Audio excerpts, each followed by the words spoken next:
thank you very much for the introduction. It's an honor and privilege to be here today to talk to you about a topic that sadly is being ignored. Pick up the morning newspaper, pick up the afternoon newspaper, pick up any newspaper, and I doubt you're going to see on the headline, America at imminent risk of nuclear Armageddon.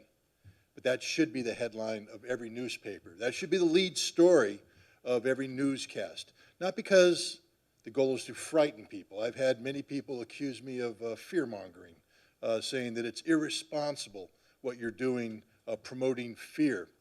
I say it's irresponsible for the American public, for the American citizen, to allow the government that works for them to engage in policies that will lead to the termination of all human life on the planet Earth as we know it. And that's the end result here. We're talking about a number of things.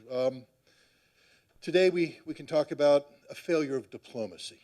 You know, I have said that we are at a period of time in our nation's history that is far more dangerous than the Cuban Missile Crisis. And a lot of people take umbrage at that, especially people who didn't live during the Cuban Missile Crisis and have no concept of what the Cuban Missile Crisis was.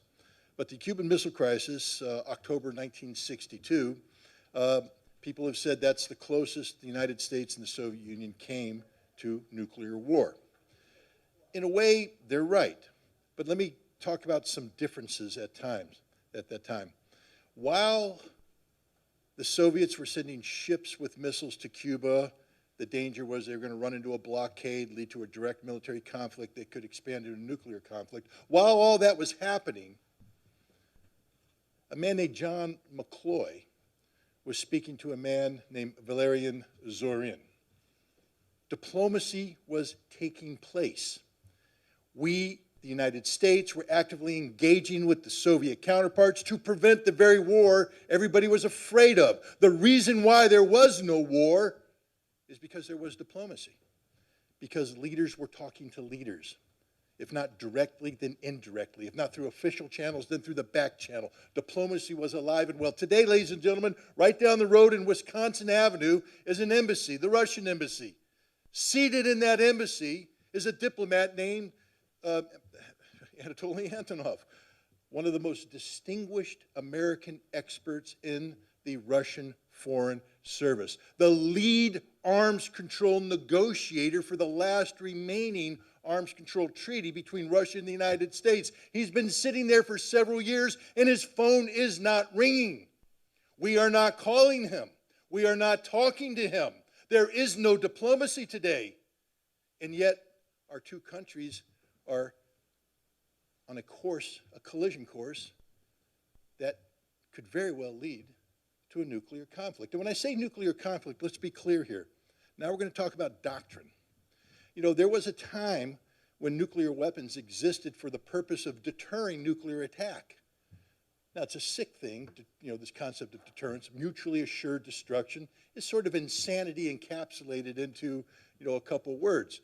But that's the reality of it. The United States had nuclear weapons, the Soviet Union had nuclear weapons, and we had to make sure that nobody felt confident enough to use these weapons preemptively to gain some sort of strategic advantage. The end result was mutually assured destruction, nuclear deterrence. And this worked up until the end of the Soviet Union. It worked so well, I have to say, one of my first adult jobs was as a Marine Corps officer implementing arms control treaties in the former Soviet Union, part of the Intermediate Nuclear Forces Treaty, where we got rid of entire categories of nuclear weapons. The first time that we didn't just limit the growth, we actually reduced the arsenals. And this could have led to even greater cuts in the nuclear arsenals. But no, not for the United States. When the Soviet Union went away, we decided that we needed to maintain a nuclear advantage over the Soviets, and we corrupted the concept of arms control. We withdrew from arms control treaties like the Anti-Ballistic Missile Treaty, which gave mutually assured destruction its teeth. See, without ballistic missile defense, the missiles will hit their target, which means that if you go to war, your missiles will hit the target they're aimed at, the missiles aimed at you will hit the target. Under George W. Bush, we decided we didn't want any missiles to hit America. Ostensibly a rational thought, except at the same time we were seeking to gain nuclear supremacy over the Russians so that our missiles would hit Russia. This creates an imbalance. And after 9/11, we went further. We saw a transition of nuclear deterrence doctrine into nuclear warfighting doctrine, where we embraced a doctrine that said that we could use nuclear weapons preemptively against a non-nuclear threat. Our current President of the United States, the Commander-in-Chief, Joe Biden, campaigned on a promise to return America to the sanity of sole use doctrine, meaning the sole purpose of America's nuclear arsenal would be to deter others from attacking us. He didn't do it. Why? I attended a reunion of intermediate nuclear forces inspectors, negotiators a couple years ago, and we asked that question to a senior Biden administration arms control official. The answer, the interagency isn't ready for this yet.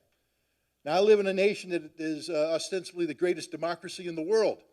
I know that I go to vote. I know I look at the names on the ballot. I never saw interagency on the ballot. I don't know what the hell they're talking about when it comes to democracy. The president is the commander-in-chief. He is the executive. If he wants a policy direction, he directs it to happen. And the interagency needs to salute smartly and seek to implement it. But we're being told that the interagency isn't ready. That means the establishment isn't ready. That means the establishment seeks something else, and that, of course, is American nuclear supremacy. We live in a world where other nations will no longer tolerate this. Russia is one of them. And Russia today is a nation that is at the pointy end of the American nuclear spear. They're seeing the United States promulgate policies that have American military capabilities thrust up to the very borders of Russia, indeed crossing over into the borders of Russia, threatening Russia's strategic nuclear enterprise, early warning radars, command and control facilities, even nuclear weapons depots and nuclear launch systems. We have facilitated, we being the United States, an attack against Ingalls Air Base where Russian strategic nuclear bombers are stationed. Under Russian doctrine, this alone justifies a nuclear response. We've been tickling the Russian nuclear bear for a long time, and only through the patience and wisdom of the Russian leadership have we avoided a nuclear war. As an American, I take umbrage at that. I don't want to be at the mercy of any foreign leader. I would rather that the American leadership take a rational step towards deconfliction, that I be at the mercy of a government that I get to hold accountable at the polls. Government of the people, by the people, for the people, a constitution that begins with "we the people of the United States of America." And that's the final thought I want to put out there. We have a duty and responsibility as citizens to wake up and recognize the threats that face us collectively as a nation, as a people. And the greatest threat to the continued survival of the United States of America today is American nuclear policy, American nuclear weapons. These weapons do not protect us, ladies and gentlemen. These weapons are literally a loaded gun at our head with an insane man's finger on the trigger. We need to come together. We need to stop this. We have an election in November, and let us all do our job as citizens and vote for somebody who places the survival of America above all else, which means they place nuclear nonproliferation, nuclear disarmament, and arms control above all else. Thank you very much.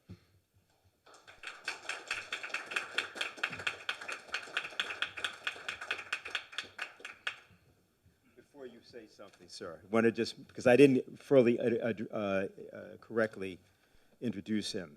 Colonel Richard Black is a combat veteran who has seen the face of war.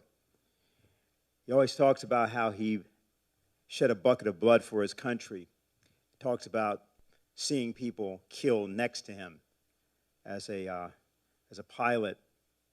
He's a former head of the U.S. Army's Criminal Law Division of the Pentagon, former Virginia State Senator. But most importantly, as Scott was just referencing, and I decided I should say something, he has seen the face of war, and he intends to stop it. Colonel Black.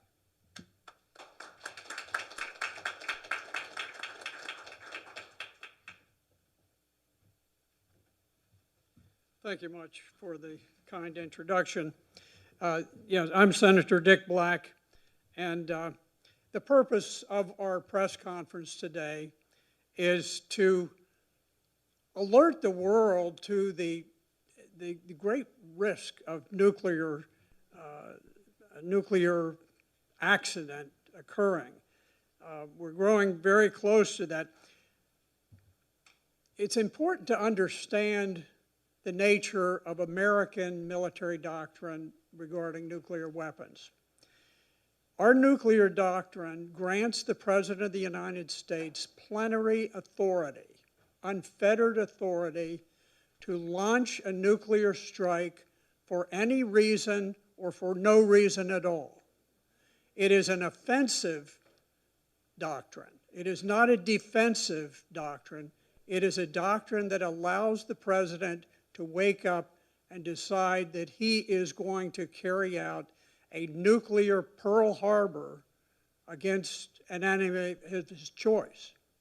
Now, obviously, there are political considerations, but if you're talking about a nuclear war, you're talking about a situation where there is going to be such vast destruction that political considerations are going to dim into the background. There was a comment made just this last Friday by a fellow, Pranay Vadi, who is with the National Security Council. He's the senior arms control official, and he was commenting on why more nuclear weapons might be required. Now, both the United States and Russia have over 5,000 nuclear weapons currently. China has 600. Now, here's something that Mr. Vadi said as a representative from the White House. The National Security Council is in the White House. He said, quote, "We need to be fully prepared to execute if the President makes that decision." Now, what does he mean by execute? He means we need to be prepared to launch a nuclear strike if the President decides we're going to do so. This is a great deal different from Russian or Chinese doctrine. The Russian doctrine it's based on the defensive use of nuclear weapons.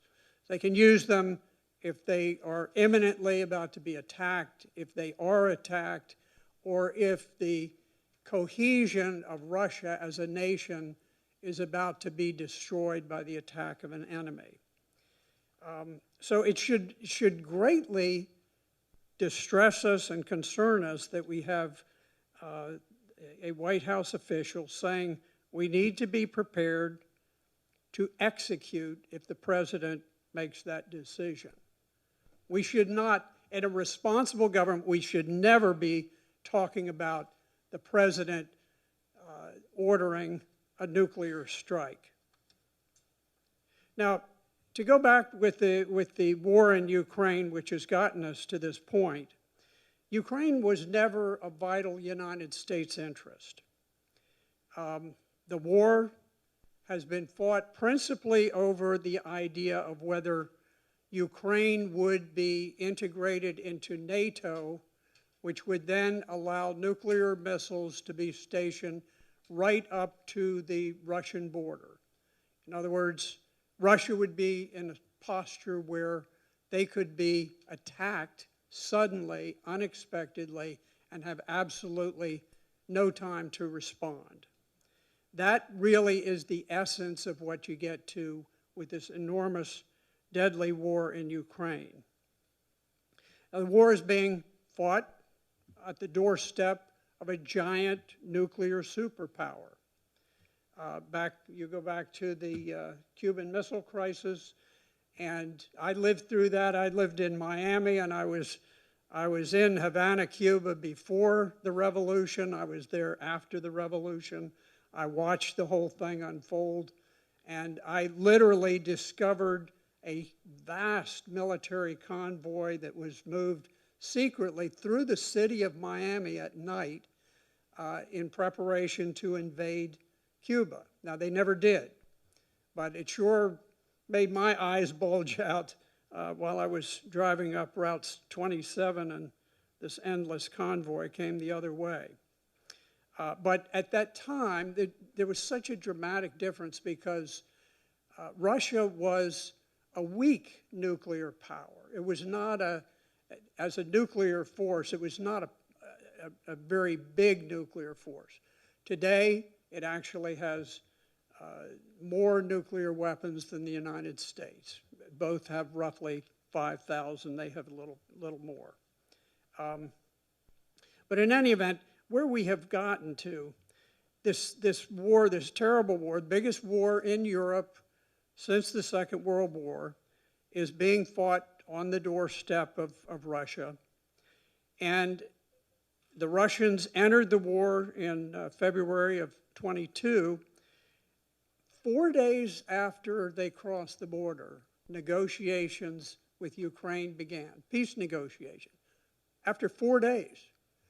After 2 months, a peace agreement had been pretty well hammered out to the point where the first deputy foreign minister of Ukraine announced that they were virtually on the edge of an agreement, and it was at that point that the Prime Minister of Ukraine, or the Boris Johnson, was sent to basically tell them, knock off these peace talks, get back to the important work of fighting. When the peace agreement was was about to be finalized, there were very few casualties, relatively. There was very little property destruction, and the parties both were fairly pleased with the peace agreement. It was something they both could live with. So all of this vast sea of bloodshed that has followed has been largely unnecessary. Now what's happened is that Ukraine is running out of manpower. They're much smaller in population than Russia, and the casualties have worn them down. And as they have become weaker and weaker in terms of manpower, you have the United States and NATO becoming increasingly restless and anxious to sort of pull this thing off, to bring them to snatch victory from the jaws of defeat. We've seen them with the United States and working together with Ukraine and NATO. They sank the flagship of the Russian fleet, the cruiser Moskva. In a very, very dramatic action, the United States orchestrated the sabotage of the Nord Stream pipeline, which has permanently damaged the European economy, and particularly the economy of Germany, which was thrown into a recession because of the destruction of Nord Stream. More recently, we've had Emmanuel Macron, the French president, and he has been the lead man in a trial balloon to see whether Western countries could be incentivized to go ahead and send their own troops as trainers, just like in Vietnam, trainers, into Ukraine, which inevitably would lead to their engagement in battle. Everybody understands that. All of this has built up to the point where we just had the European Union elections, and the elections were a devastating loss for the powers that be in NATO. Tremendous conservative victory, and I think, among other things, it has reflected the fact that Europeans are sick and tired of war. They never wanted this war. It was imposed on them, and they would like to be away from it. But nonetheless, we continue, as has been mentioned, with the attacks to blind the radars that defend Moscow from an unprovoked attack by missiles coming in. We have helped Ukraine to launch the attacks on the Engels Air Base, where they have their nuclear bombers stationed, and it goes on and on. Most recently, we're now talking about making our nuclear doctrine even more aggressive. Now, I don't honestly know. If I had the assignment, how do you make the nuclear doctrine of the United States more aggressive than giving the president carte blanche authority to attack anybody at any time? I would have to ask a lot of questions if someone assigned me that task. But in any event, as we get closer to the election, as things become more desperate on the Ukrainian front lines, we have an anxious White House that is willing to attempt more and more reckless actions, and there's a very high risk that this nuclear gambit that's underway right now may not succeed, and that an accident could occur, and we won't be holding another press conference to announce the results of it when that's finished. So in any event, we'll continue, but thank you, and thank you, Scott, for your comments.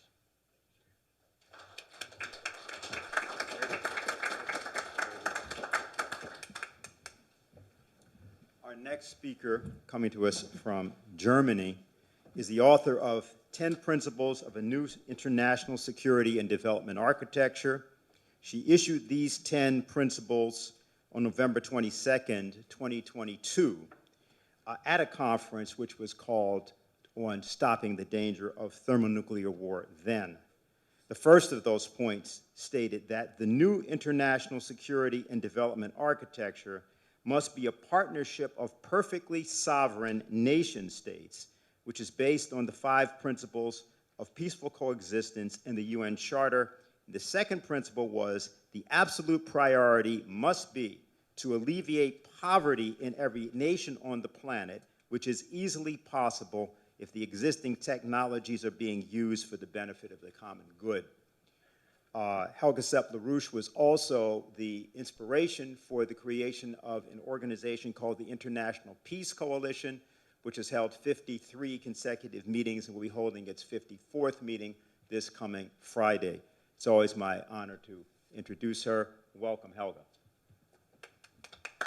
Thank you, Dennis. Well, right now we have the second maneuver rehearsing the deployment of tactical nuclear weapons.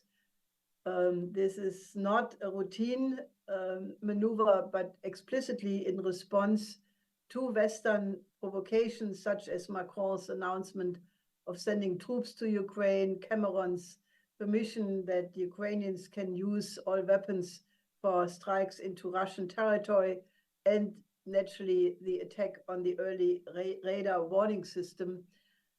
So this is now happening. Also today, actually, a Russian flotilla, or not a flotilla, of ships has arrived in Cuba, a frigate and a nuclear submarine and 2 other ships. And there is no question that we are right now at a reversed Cuban Missile Crisis, except it is, for the reasons in part already mentioned, much more dangerous than the first Cuban Missile Crisis. Now, the worst problem is that the Western establishments have talked themselves into the belief that whatever Russia is doing is just bluffing. And, this is while, the population is not being told that what is happening from the side of NATO is actually a nuclear chicken game, which is, taking the limits further and further and further, crossing red lines all the time. And we are indeed at the verge of a potential catastrophe. Now, I want to reference a solution which was mentioned by Dennis. We absolutely have to change the entire outlook. We have to go to a new paradigm. And the most obvious reference point is the Peace of Westphalia, which ended 150 years of religious warfare in Europe. And it occurred because the participants of the war realized that if they would continue, there would be absolutely nobody left to survive to enjoy the victory. Because at that point, already 1/3 of all of villages people, animals were all destroyed, and the continuation would have destroyed everybody else. So now, in the times of nuclear weapons, it is also clear that if it ever would come to a nuclear war, there would be absolutely nobody left to survive, to enjoy the victory. Now, there is a debate, that this is not going to be fatal, that you can have a tactical nuclear war. But I think people should study the writings of Ted Postol, who very clearly developed the idea, what is the fundamental difference between a conventional war and a nuclear war?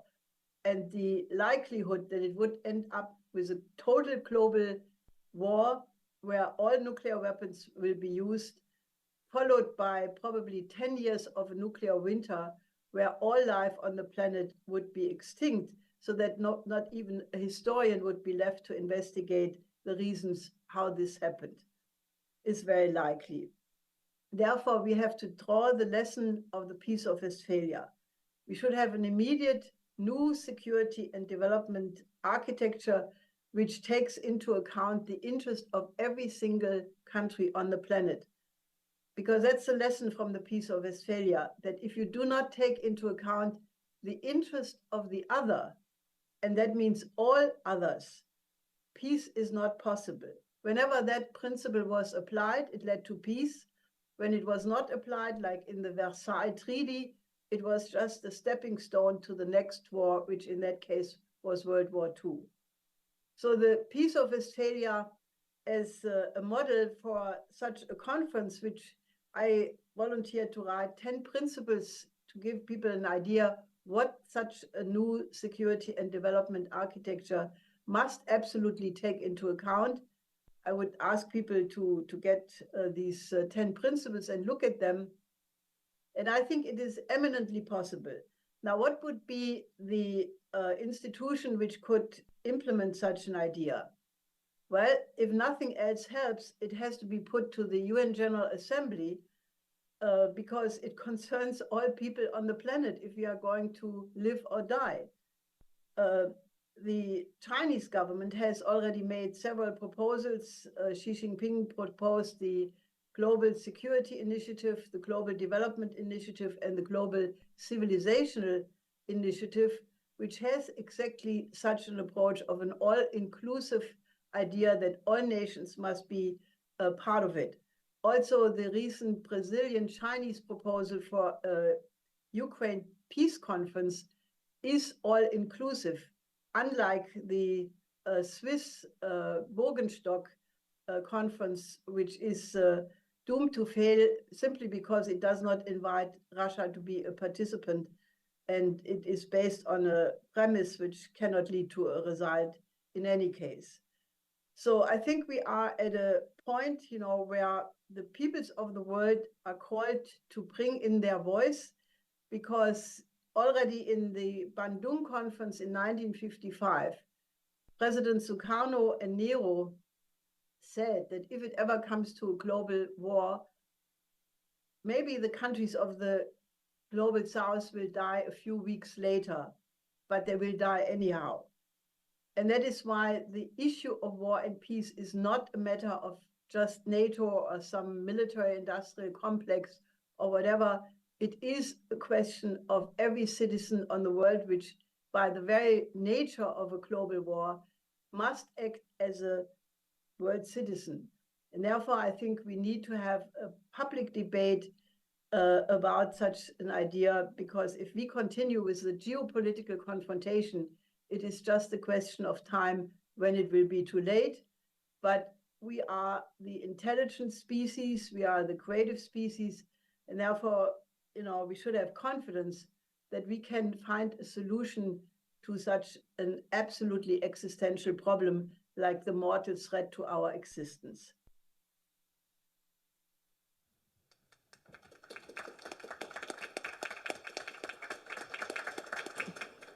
We're beginning a transition in our discussion now, and as we begin to go to various matters, we want to first ask that Colonel Lawrence Wilkerson, speak to us. Ray McGovern, as some people know, was hoping to be with us today. He was unable to do so because of medical circumstances. Larry is currently a senior fellow at what's called the Eisenhower Media Network, which is a group of former military, intelligence, and civilian national security officials who are concerned to counter Washington's establishment narrative on most national security issues of the day. Some of us remember, not fondly, and Larry has no problem with this, 21 years ago when he was sitting next to Colin Powell, when Colin Powell did his thing at the United Nations. And Larry has been very, very clear about the nature of that disaster. He's been very clear about his role. He's been very clear about reversing that role. And why this is important is that something like that kind of Damascus Road is what we're going to need coming from various members of the American military and intelligence very rapidly if we're going to survive what we're now in. So it's my first honor. This is the first time I've done this, to welcome Larry. And Larry, please, you have the floor. Go ahead. Well, thank you. And thank you for having me here. And thank Ray for letting me fill in for him. I'm going to speak very briefly, but I hope the points I make will resonate along with those that Scott gave and the others, because they're all very important points. A few years ago, I had the opportunity to sit down with a great man, a patriot, a hero of this country. And the question we were dealing with was posed by him. And this was Dan Ellsberg of the Pentagon Papers fame. And Dan said, the question is, are we closer today than we were since August 29th, 1949, when the Soviets exploded their first atomic bomb and there was competition, nuclear competition? And before I could answer, he said, we are. Absolutely, we are closer than we have ever been before. The Bulletin of Atomic Scientists is right. The hand is moving so close to midnight that you can hardly decipher the clock. We are that close to nuclear conflict. This is Dan Ellsberg, who was one of the premier, if not the premier, nuclear planner for RAND and then for the Pentagon at the time when he was working for the United States government. This is the man also who drove a Jeep through the wire out in Nevada to get to ground zero to make sure that Ronald Reagan couldn't conduct that last nuclear test. And he was successful. Drove a Jeep to ground zero so they couldn't shoot. A very brave man, a hero. And he thought we were at that point that we had never been at before, a few seconds from nuclear war. And we talked about the reasons. And the first reason, Scott has already talked about, but I want to reiterate it because it's so important, because it's all our fault. It is the empire's fault. It is the United States of America's fault. We have abrogated every treaty regime pertinent to nuclear weapons. We did it. We even caused the last and ultimate one, New START, to not be looked on favorably for renewal by Moscow because of our actions in Ukraine. So we have abrogated every single protective treaty environment that we painstakingly crafted over the many years of the Cold War. Nuclear weapons are free to roam. The second point is we now have 9 countries who are nuclear weapon states. And I include Israel, of course, in there. One of the most dangerous nuclear weapon states, in my view. We have 2 or 3 aspirants. Frankly, I think the Saudis have contracted with the Pakistanis to buy 30 or 40 warheads if Iran develops one. So we could have 2 nuclear weapon states within a moment or two if Iran suddenly decided to take the enriched uranium they have now, which the IAEA has even said is enough for 3 bombs, and pretty shortly if they made that decision. So we have a proliferation of nuclear weapon states and no treaty regimes whatsoever. The third point, and this is as important as the first 2, And I've discovered this in traveling all across America and speaking on university campuses, to Rotaries, to all manner of different organizations in all 50 states. The American people have forgotten. The American people do not understand what it was to build a bomb shelter in your backyard and stock it with food and water. I used to hand out a pamphlet from the United States government signed by Lyndon Baines Johnson, that told you with photographs and pictures and other paraphernalia in the pamphlet how to build a bomb shelter in your backyard. I used to go in the basement of my school when I was a youngster and sit there with my head in my lap as the teacher instructed us how to perform, because we were doing a nuclear drill. We don't have any idea in this nation anymore of what nuclear weapons can do. And then the last, we had a principle during the Cold War. It was absolutely fundamental to our philosophy about nuclear weapons. And it was pretty fundamental with the other nuclear weapon owning states in the world as well, including Russia, the Soviet Union at that time. No weapon owning state would ever go directly to war with another weapon owning state. Think about that for a moment. That's a pretty darn good principle.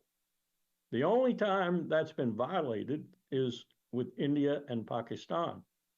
And in both cases, we rushed off to Delhi and Islamabad as fast as we could get there and sat down. And in 2002, I know personally about this, with General Musharraf and with the diplomats in New Delhi, and we told them, stop now, and gave them no choice, really. We even sort of rendered a threat. No two nuclear weapon owning states should go to war with one another. Where are we in Ukraine? Where are we in Ukraine? We are a hair's breadth from violating that principle. A hair's breadth. And we've got leaders like Macron, who thinks he's a latter-day Charles de Gaulle, who wants to make that threat real, want to actually introduce NATO troops on the ground in Ukraine. So we are at a very dangerous period, and if Dan were still alive, Dan would be apoplectic at this point. I guarantee you he would. He spent his life trying to prevent this moment from coming, and it looks as if it's more imminent than it has ever been since August the 29th, 1949. And the American people, by and large, are utterly ignorant as to this fact. Thanks.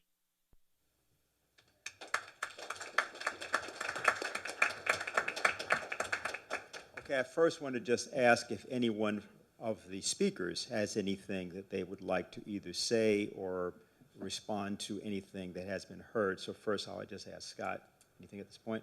Okay. Colonel Black? I think I'm good. You're good, fine. And Helga, if you're hearing me? You okay? All right. So let's do the following. How we'll proceed, we have people who are present in the room, and then we all have people who are on internet. So what I want to do is to ask for the first two questions or comments to come from the room here, and then the next two will come from internet. Please raise your hands to get in line in the queue for the on the virtual side, so we can list the names and know who you're with. So we're going to start here in the room. We're getting a microphone which will be available. All right, in the back. And please identify yourself when you speak. I'm Ken Meyercord. If the leaders of every nuclear power knew that they were going to die if they initiate a nuclear attack, do you think that would deter them from doing so? And to whom are you directing that? Anybody. Well, I'm not sure whether it would or not, but we do know that, okay, thank you. Yeah, we do know that the leadership of the United States has ways that they will go underground. They will not be killed by the first strike. My guess is there are probably a number of the global elite who will be protected. So whether that makes a difference, I don't know. It's almost as though, you know, we don't have a central organizing intellect to our war policy. We've got all the various countries of NATO, we have all these various departments of the government, and it's as though there's always somebody in every department who wants to have the latest little foot forward. And so there's somebody who says, why don't we give them M1 tanks? Well, why don't we give them HIMARS missiles? Why don't we do the ATACMS, even though they can reach way out into Russia with those? How about F-16 jets? How about, you know, shouldn't we be talking about tactical nuclear bombs? And it's as though we're just sort of meandering. Early in the war, I'm sure Scott will recall, there was he may have been an Italian general, but there was someone who made the comment that it seems as though we're sleepwalking into World War III. And that got my attention. It's not as though there's some central scheme and plan, but it's sort of this unfolding amorphous thing. And fortunately, I think on the other side, there is a central organizing intellect. There is a central disciplining individual. I think President Putin has firm control of the direction and the limits. And while they love to try to get people to start calling him Mad Vlad, the West has essentially banked its entire existence on his rationality and the fact that he will not do something that is rash and unpredictable. I support everything Colonel Black just said, not just because he outranks me, but because he's right. B, I'm going to build upon what Colonel Wilkerson said. You know, the question was, do you think the leaders understand that if we go to nuclear war, they're going to die? I will say today that in the West, there's not a single leader who understands what nuclear war is. And because you don't understand what nuclear war is, you don't understand the consequences thereof. You know, in the Cold War, we had a plan. It was the Single Integrated Operations Plan. It was the nuclear plan. And when John F. Kennedy was first briefed on it, when he became president, he got sick to his stomach and turned to his advisor and said, we call ourselves a human race. And he chastised the Pentagon. He said, you can't ask me to push a button and destroy the world. You have to give me options. So the Pentagon gave him options, which was no matter what he did, he pushed a button and it ended the world. Lyndon Johnson was faced with the same insanity. Every American president during the Cold War understood the consequences of his actions, that if we initiated a nuclear strike, we would all die, he would die, there's no surviving this at all. Then the Cold War ended, and we went into this period where people forgot what nuclear war was. In fact, it was a good thing. I like it that we forgot what nuclear was because it meant that we were doing things like de-targeting our missiles. So the missiles in their silos weren't on a hair trigger to be fired off. They had taken the target out of the missiles. In order to use these missiles, you had to make a deliberate decision to retarget them, to rebuild the plan. And this created time for sanity to sink in. And then George W. Bush came along and decided that America's nuclear arsenal had to be a usable nuclear arsenal.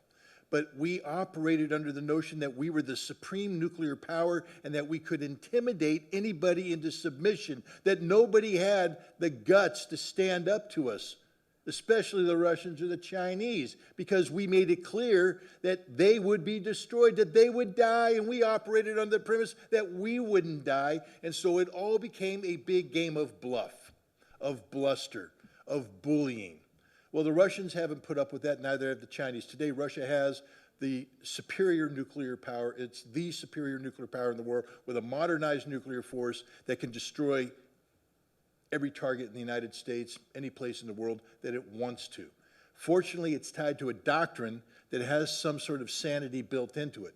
You talked about, Colonel Black, somebody saying we need to, become more aggressive with our nuclear doctrine. What it means is we need to become more aggressive with our bluff. We see, somebody might not be afraid of America if they know all we have is Minuteman III or Tridents with city-killing capability. But my God, if we make the W-76-2 low-yield nuclear weapon and we put it on a Trident missile in a Ohio-class submarine, we now have the capability to launch a small nuclear war. And then we can escalate to de-escalate. How do we prove to the Russians that we can beat them if they don't think we're going to fire our missile? By firing a missile with a nuclear warhead that just goes boom instead of boom. And we think that the Russians would go, oh gosh, thanks for nuking us, we're done. But what we honestly believe is that now the Russians think that because we have this usable nuclear weapon, that we may in fact use it, so to prevent us from using it, Russia will alter its patterns of behavior. But Russia won't alter its patterns of behavior when it comes to issues of existential survival. The United States, we talk about backing ourselves into a corner. In this case, the United States is advancing ourselves into a corner of no return. We are creating a nuclear doctrine backed by capacity, backed by doctrine, backed by aggressive leadership that doesn't understand the consequences of their actions. We will go to nuclear war and we will meet our nuclear demise not because somebody intended for this to happen, but because it was an accident.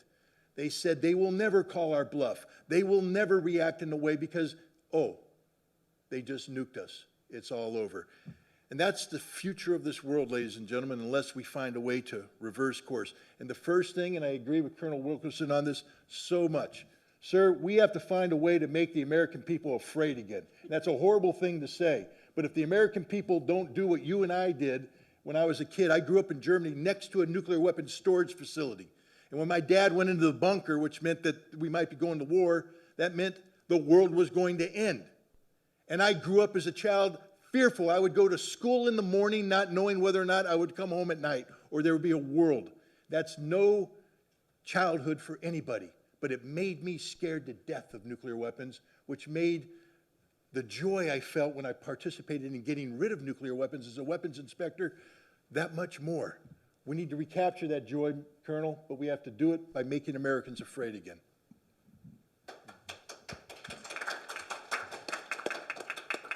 Let me, two things. I'm going to ask whether, Helga, would you have anything to say on this question, or do we pass? We pass. Okay. And Colonel Wilkerson? Well, I just say that I agree with Scott. I think we do need to scare people again. And I would reiterate the euphoria that existed just after the end of the Cold War when we were in Russia destroying warheads. We were destroying them so fast that the lawyers got involved and stopped us on liability issues. But we were actually destroying warheads. We talked about us being around 5,000, 6,000 or so today. We had 30,000 each then. We destroyed all those warheads. That in and of itself shows what's possible.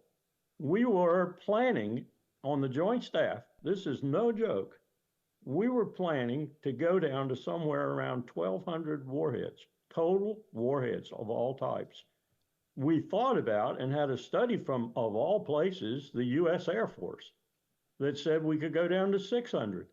All we had to do was talk our other antagonists in the world, and they didn't look like much antagonists at that time, into doing the same thing. And maybe even we could make the non-proliferation treaty have some real robust meaning.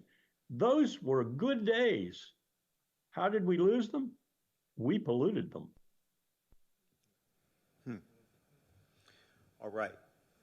We're going to go back to here. We'll go here first. Okay. And let me also say, while we're going into this other question, the first question was perfect in length because of the answers that you're going to get. So we just like to ask that when people speak, please be concise, and think clearly about what it is. And if you have a particular person you want to have answer, please indicate that as well. Okay, I'm Diane Sayre. I happen to be also an independent candidate for U.S. Senate in New York.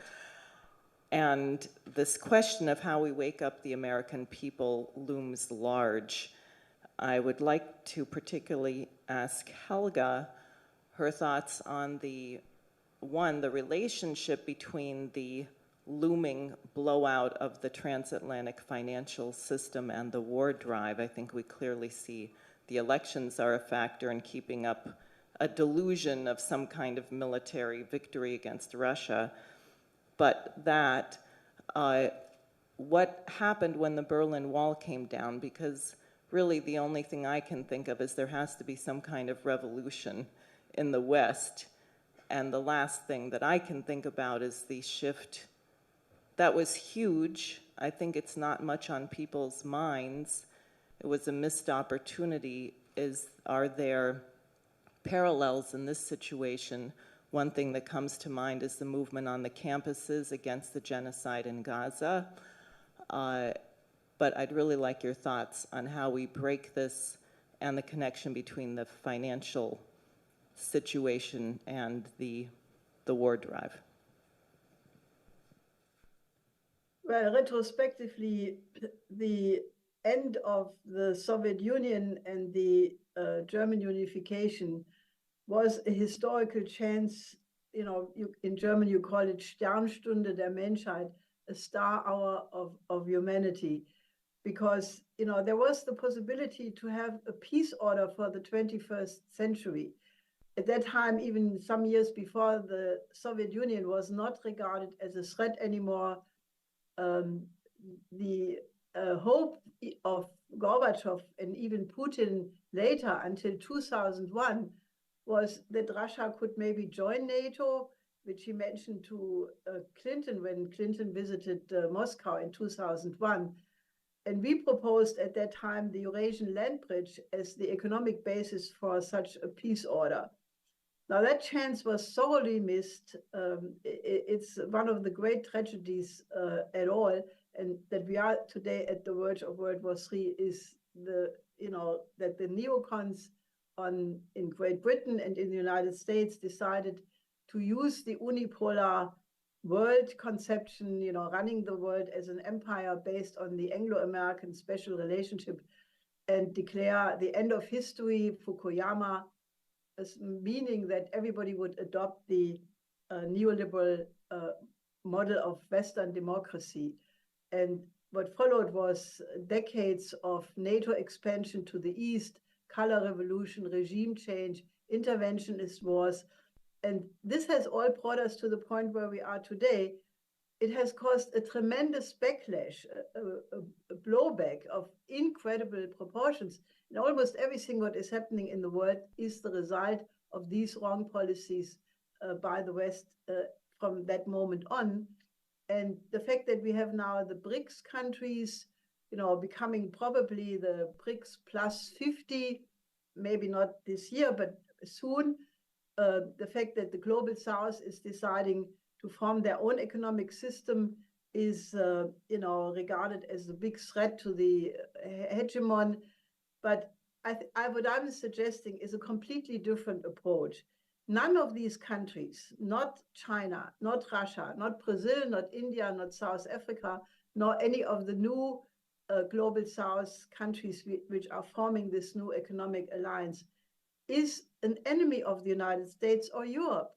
If the United States and Europe would say, okay, we stop geopolitics and we go for a new system where we cooperate instead of confrontation, the problems of the world are so massive. We have world hunger, we have the migration problem, we have, unbelievable misery of so many people. And if all the nations would decide to cooperate to uplift the human species, it could be done, maybe not as Trump was saying in a day, but it could be done in a very, very quick period of time. And I personally think it's the only hope. And, the idea of a new security and development architecture is not an illusion. I think it's the only realistic approach. And it includes emphatically a reorganization of the bankrupt financial system, because as you correctly say, Diane, the real motor of the war drive is the fact that the transatlantic neoliberal system is hopelessly bankrupt. We are sitting on a debt of 2 quadrillion outstanding derivatives. There is no way how this can be remedied under normal conditions. The central banks are always moving between quantitative easing, quantitative tightening, because there is no way out of it. The system could blow out at any moment as we are sitting here. And the only orderly approach is to do exactly what Franklin D. Roosevelt did in 1933, banking separation, exactly like the Glass-Steagall Act prescribed, and then basically move to have a new credit system which provides credit for development. This is why we have said that the new name for peace is development. And one very important aspect of this new security and development architecture I mentioned is our proposal how to remedy the crisis with Gaza, Israel, Southwest Asia. We have actualized an old proposal of my late husband, Lyndon LaRouche, the Oasis Plan, which is the idea to have massive development of new fresh water through desalination of ocean water, through the use of peaceful nuclear energy, and have a massive economic development of all of Southwest Asia, because that's the only way how you can overcome this conflict. So there are constructive proposals which all could go into this new development and security architecture. And I think, I really urge people to think about it. I do not think that anything short of that will solve the problem. Okay, I have a list of 4 people so far on the YouTube. It's probably larger since I was standing here. I'm going to announce the first 2, and then we'll return to the live audience here. So it's Steve Starr is the first person, and then Antonio Valdez from El Mercurio. So I think we have audio on them only. So can we bring Steve up? Yes, can you hear me? Yes. Okay, my name's Stephen Starr. I'm a professor at the University of Missouri. I teach a class there on nuclear weapons, and I also recently published a book on nuclear high-altitude electromagnetic pulse. My question is for Colonel Wilkerson and Scott Ritter. As was mentioned, 3 of Russia's 10 nuclear early warning system radar sites were recently attacked by Ukrainian drones. Considering that these Russian radars are specifically designed to observe incoming nuclear-armed U.S. ICBMs and could not play any role in the Ukraine war, what do you think was the purpose of these attacks, and did the U.S. provide the targeting data for the drones that were used in the attacks? Colonel, you outrank me.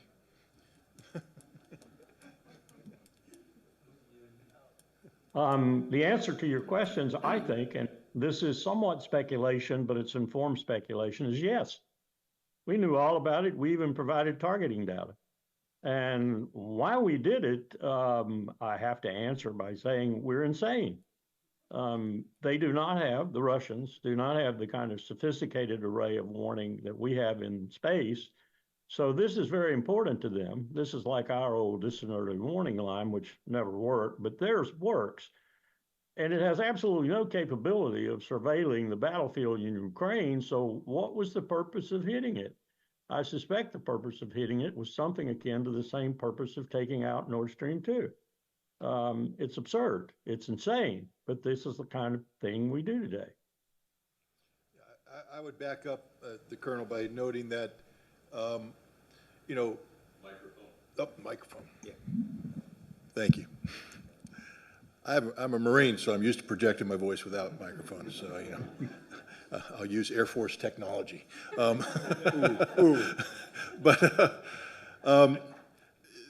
the United States and NATO employ what we call today intelligence, surveillance, and reconnaissance assets over Ukraine and around Ukraine.